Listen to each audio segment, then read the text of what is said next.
थका हूं थोड़ा मगर हारा नहीं हूं। थका हूं थोड़ा मगर हारा नहीं हूं। मेरी खामोशी में शोर बहुत है। मैं कैसे रुक जाऊं इस मोड़ पे। मैं कैसे रुक जाऊं इस मोड़ पे। अभी मेरी कहानी में सफलता के दौर बाकी हैं। जी हां दोस्तों, आप तुला राशि के जातकों के लिए वर्ष 2026 के मार्च महीने में पुनः आपकी सफलता की कहानी लिखी जाएगी। जी हां दोस्तों, जैसा कि आप जानते होंगे कि जब किसी भी राशि के स्वामी राजयोग बनाते हैं या फिर अपनी उच्च स्थिति में गोचर करते हैं तो उस राशि के जातक अपनी सफलता की कहानी लिखते हैं। तो संघर्षों से थकना नहीं है, अपनी खामोशी के अंदर अपनी सफलता की ताकत छुपा कर रखनी है। जी हां दोस्तों, मार्च के महीने में बहुत ज्यादा गोचर नहीं है, लेकिन सबसे महत्वपूर्ण गोचर आप तुला राशि के जातकों के लिए बिल्कुल आपके समक्ष खड़ा है। मार्च के प्रारंभ में ही 2 मार्च को आपके राशि के स्वामी अपनी उच्च स्थिति में आपकी जन्म चंद्रमा से छठे भाव में गोचर करेंगे। शुक्रदेव जो आपके राशि के स्वामी हैं, जिन्हें कला, सौंदर्य, रोमांस, विवाह और भौतिक सुख संपदाओं के लिए जाना जाता है, लक्ष्मी और वैभव के लिए जाना जाता है, एक लग्जरी लाइफ जीने के लिए जाना जाता है। शुक्रदेव मेहरबान होते हैं तो आप राजा की जिंदगी जीते हैं। तो इस बार शुक्रदेव मार्च के महीने में ही जब आप होली के जश्न की तैयारी कर रहे होंगे 2 मार्च को, उसी समय आपकी जन्म चंद्रमा से छठे भाव में अपनी उच्च राशि में गोचर करेंगे, यानी कि आपके ऊपर मेहरबान हो जाएंगे, धन दौलत के अंबार लगा देंगे, सारे कार्य बना देंगे। और यही नहीं, उच्च के भी हो रहे हैं और विपरीत राजयोग भी बना रहे हैं। जी हां दोस्तों, शुक्रदेव जो आपकी जन्म चंद्रमा के पहले भाव के स्वामी है, वहीं अष्टम भाव के भी स्वामी है। अष्टम भाव को अशुभ भावों में जाना जाता है। तो शास्त्र कहते हैं कि जब अशुभ भाव के स्वामी किसी अशुभ भाव में बैठ जाएं तो इसे विपरीत राजयोग कहते हैं। तो अष्टम के स्वामी होते हुए छठे भाव में मीन राशि में अपने उच्च की राशि में ये विपरीत राजयोग बनाते हुए गोचर करेंगे और साथ देंगे वहां बैठे शनिदेव जो अपने ही नक्षत्र उत्तर भाद्रपद में गोचर कर रहे हैं, बड़े अच्छे मूड में हैं। 2 मार्च से 26 मार्च तक ये बेहतरीन स्थिति आप सभी तुला राशि के जातकों के लिए बनी रहेगी। तो दोस्तों, इस स्थिति में, ऐसे राजयोग में, ऐसे शुक्रदेव की उच्च स्थिति में आपको क्या लाभ होंगे, आइए इसकी चर्चा करते हैं। सबसे पहले लाभ के बारे में आपको बता दूं, नौकरी वाले भाव में बैठे हैं, शनिदेव के साथ बैठे हैं जो नौकरी के कारक ग्रह हैं। छठा भाव संघर्षों का होता है। तो सबसे पहले तो आप चाहे सरकारी नौकरी में हो या प्राइवेट नौकरी में हो, जितने भी लोग नौकरी करते हैं, कुछ भी उठापटक की स्थिति बन रही थी, कोई भी प्रॉब्लम वहां पे चल रही थी, स्थान परिवर्तन के बारे में सोच रहे थे, जॉब में बदलाव के बारे में सोच रहे थे, सारी स्थितियां आपके पक्ष में आएंगी।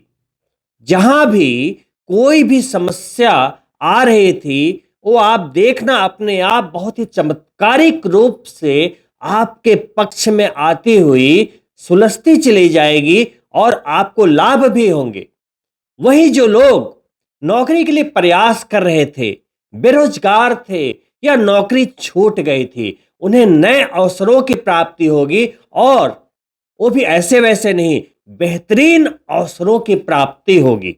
आप तुला राशि के जातक शुक्रदेव के गोचर के बाद यानी कि होली के जस्ट बाद नए व्यापार का प्रारंभ कर पाएंगे, नए कार्य का प्रारंभ कर सकते हैं। छोटी छोटी यात्राएं होंगी जो कि आपको बड़े लाभ देकर जाएगी। नौकरी में पूर्ण रूप से स्थिरता का अनुभव करेंगे। साथ ही चूंकि आपके राशि के स्वामी नौकरी वाले भाव में उच्च के हुए हैं तो नौकरी में प्रमोशन के भी योगायोग बनेंगे। स्थान परिवर्तन के भी योगायोग बन रहे हैं, लेकिन स्थान परिवर्तन आपकी मर्जी होगी। दोस्तों, वही जन्म चंद्रमा से पंचम भाव संतान का भाव होती है, प्यार और शिक्षा का भाव होती है। उससे पंचम भाव से अगले ही भाव में यानी कि छठे भाव में ये राजयोग बना है।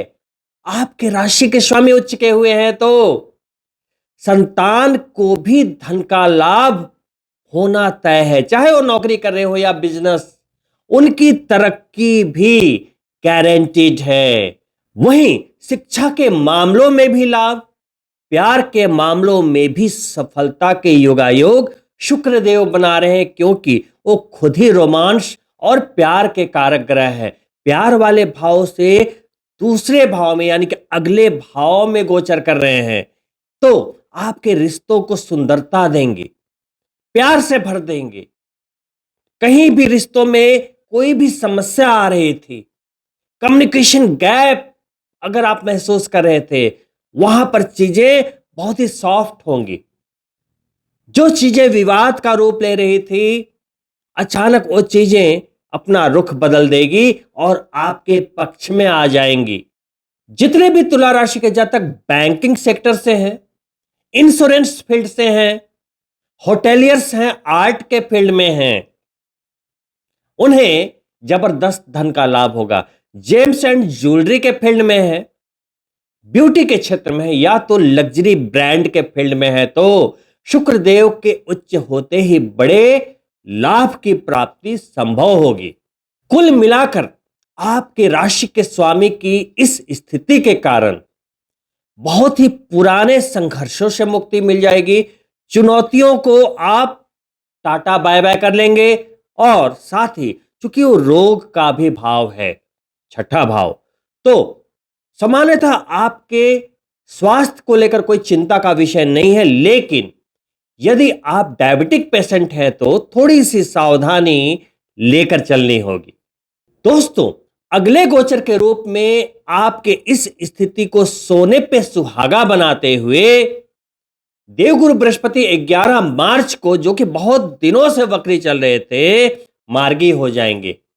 मार्गी होने से उनकी ऊर्जा बिल्कुल अलाइन हो जाएगी, संतुलित हो जाएगी, जिसके कारण छठे भाव में उनकी राशि में बैठे हुए, चूंकि देवगुरु बृहस्पति डिस्पोजिटर हैं, उनकी फ्रीक्वेंसी बिल्कुल सरल हो गई, सहज हो गई, संतुलित हो गई, तो उनकी राशि में बैठे हुए शनि देव और वहां राजयोग बना रहे शुक्र देव, दोनों के रिजल्ट देने की क्षमता 1000% हो जाएगी। यानी कि राजयोग तो पहले ही बना हुआ था, शुक्रदेव पहले ही उच्च के थे, 11 मार्च के बाद उनके रिजल्ट देने की क्षमता और बेहतरीन हो जाएगी।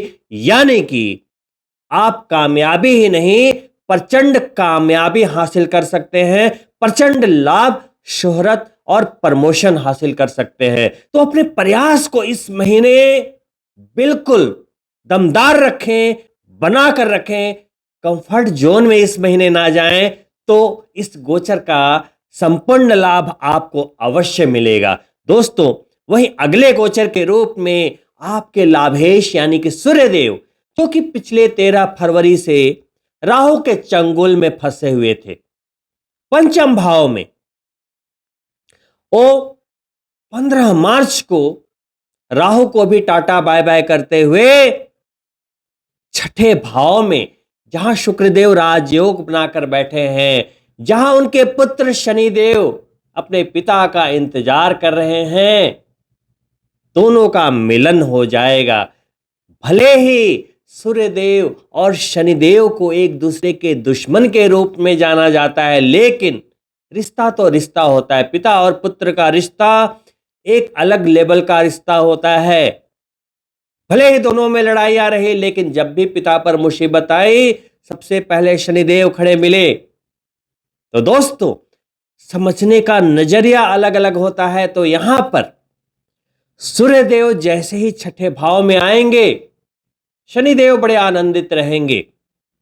इस स्थिति को खरमाश के रूप में जाना जाता है। वहीं शास्त्रों में सूर्यदेव के जन्म चंद्रमा से 3, 6, 10 और 11 भावों के गोचर को सर्वश्रेष्ठ माना गया है। तो सूर्यदेव अपने सर्वश्रेष्ठ गोचर में छठे भाव के गोचर में 15 मार्च के बाद उपलब्ध है। तो क्या देंगे? नौकरी के कारक ग्रह शनिदेव के साथ हैं और ये खुद सरकार है, प्रतिष्ठा है, सम्मान है, आत्मविश्वास है। यहां पे आपकी नौकरी से जुड़े सारे कार्यों में 4 चांद लगा देंगे। कहीं भी सरकार की ओर से कोई सहायता की उम्मीद कर रहे थे, किसी लोन के अप्रूव होने का इंतजार कर रहे थे, सरकारी टेंडर के कहीं ना कहीं से पास होने का इंतजार कर रहे थे, वो सारे कार्य आपके लिए सरल होते दिखेंगे। सूर्यदेव छठे भाव में जातक को बड़ी प्रसन्नता देते हैं, ये भी संघर्षों से निकालते हैं, आपको आत्मविश्वास देते हैं। और सूर्यदेव भी छठे भाव में जब भी उपलब्ध होते हैं, आपको चुनौतियों से निकाल देते हैं। रोग पर, शत्रु पर और कर्जे पर विजय देते हैं। दोस्तों, शुक्रदेव का उच्च होना, राजयोग बनाना, वहीं 11 मार्च को देवगुरु बृहस्पति का मार्गी होना और सूर्यदेव का भी छठे भाव में आना, तीनों में एक बात कॉमन है।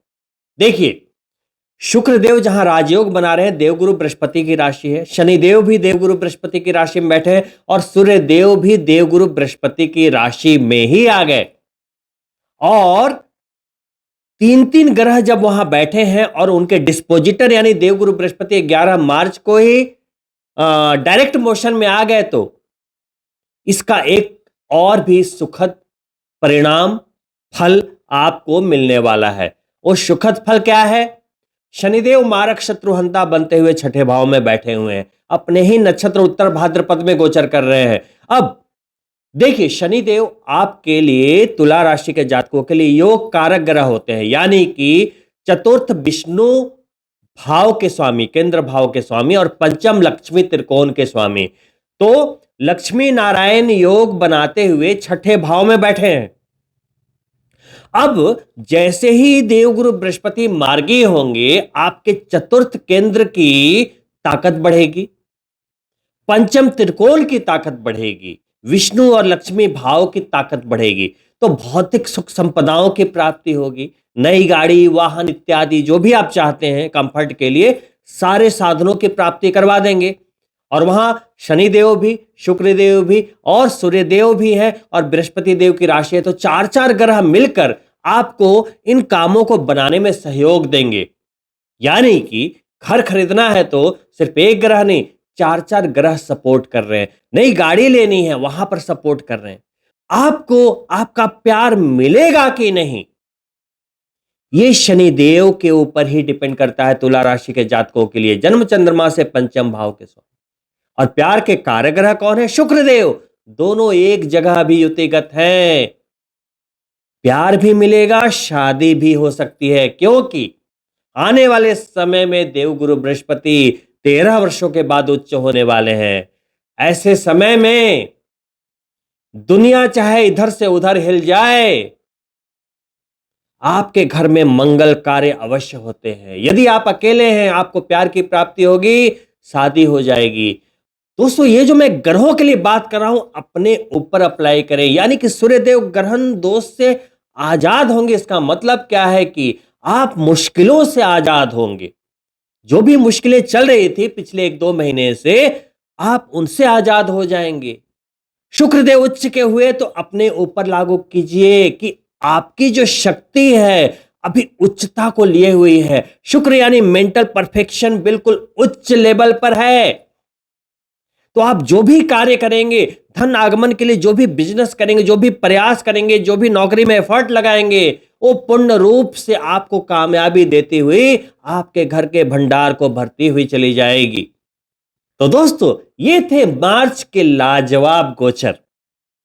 दोस्तों, उपायों के तौर पे यदि मार्च महीने में यदि मैं आपको बोलूं तो गायत्री मंत्र अभी भी जारी रखिए, क्योंकि सूर्यदेव पहले 15 दिन ग्रहण दोष में ही रहेंगे मार्च में भी, उसके बाद वो वहां से मुक्त होंगे। तो यदि आप गायत्री मंत्र कर रहे हैं तो वो 15 दिन आपको लाभ मिलता रहेगा, क्योंकि प्रतिदिन सूर्यदेव एक एक डिग्री आगे बढ़ रहे हैं। तो राहु से धीरे धीरे धीरे धीरे अपने आप को आजाद करते हुए जा रहे हैं। तो जैसे जैसे महीने में एक एक दिन बढ़ेंगे आप राहत महसूस करते चले जाएंगे। वही 15 मार्च के बाद वो शनिदेव के साथ युति करेंगे। तो 15 अप्रैल तक गायत्री मंत्र जारी रखें। आदित्य हृदय स्तोत्र का पाठ प्रति रविवार को करते रहें। सूर्य को अर्घ्य दें, उसी जल से अपने मस्तक को गिला करें और सूर्य देव के सामने खड़े खड़े ही आदित्य हृदय स्तोत्र का जाप कर लें। ये अभी आपको 15 अप्रैल तक करते रहना है। उसके बाद तो सूर्यदेव उच्च के होने वाले हैं, मेष राशि में जाने वाले हैं। जब सूर्यदेव उच्च के होते हैं उस समय ऐसा होता है कि सोई किस्मत भी जाग जाती है। साथ ही अपनी दैनिक पूजा तो करते ही रहें।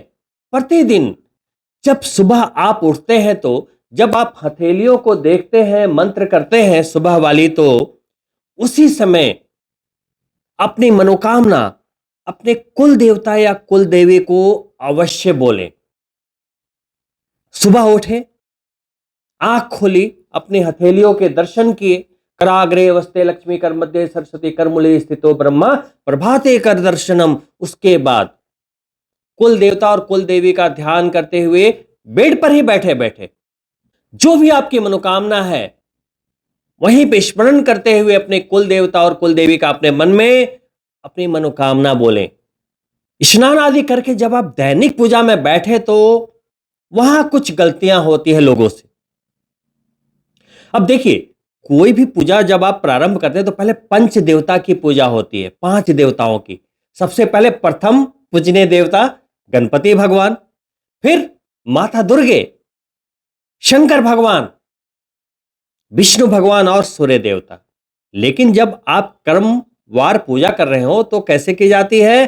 पहले आपने गणपति भगवान की पूजा की, फिर जब आप मान लो आपके घर में शिवलिंग है, आप सेवा कर रहे हैं, जल अर्पित किया, तिलक लगाए, त्रिपुंड लगाए, सब कुछ किया। उसके बाद साथ ही माता दुर्गा की पूजा कीजिए।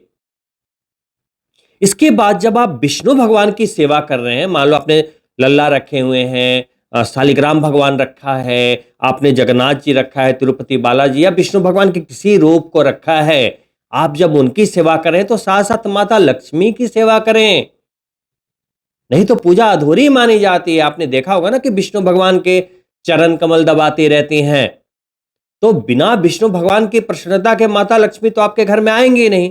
तो विष्णु भगवान के साथ साथ माता लक्ष्मी की पूजा कीजिए। जब आप शंकर भगवान की पूजा कर रहे हैं तो माता दुर्गा के साथ साथ नंदी जी की पूजा अवश्य करें, कार्तिकेय भगवान को जरूर याद करें और कुबेर भगवान का ध्यान जरूर करें, तब आपकी पूजा संपूर्ण मानी जाती है। पंच देवता पूजन के बाद आप अपने गुरुदेव की पूजा करें, जो भी आपके गुरुदेव हैं, हनुमान जी की पूजा करें और इसके बाद एक छोटी सी थाली रखें अपने पूजा स्थल में।